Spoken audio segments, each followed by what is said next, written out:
Hello everyone and welcome to my new series called Retro Play.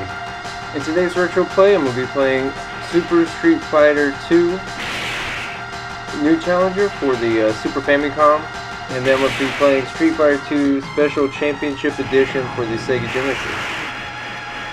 Now I'm starting this new series for retro gaming. I'll be going through doing in-depth gameplay and then some reviews and some things. This is basically just an introduction to that. Now, I wanted to start out with one of the all-time best fighting games and one of the classic retro games from my youth. I remember playing these games with my cousins, and it brings back a lot of memories. That's the whole point of retro gaming, if you had these systems before.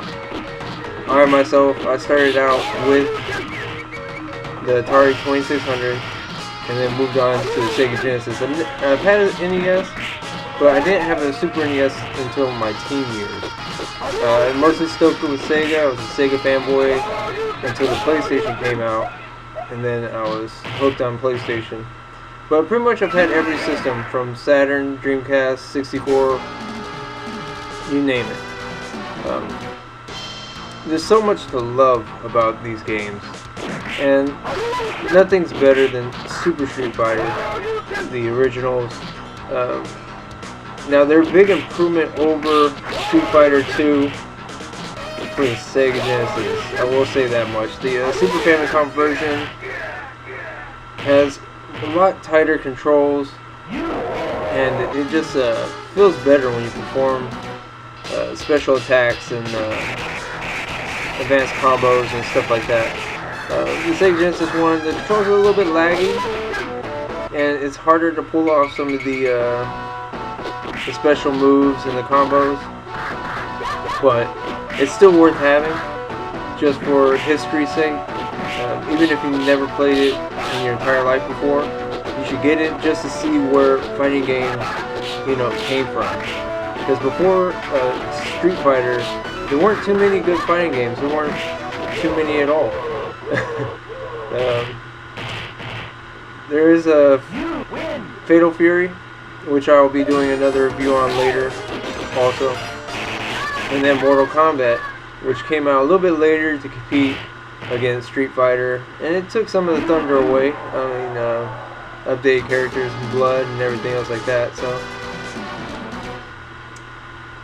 but you just can't get past the ones who started it all.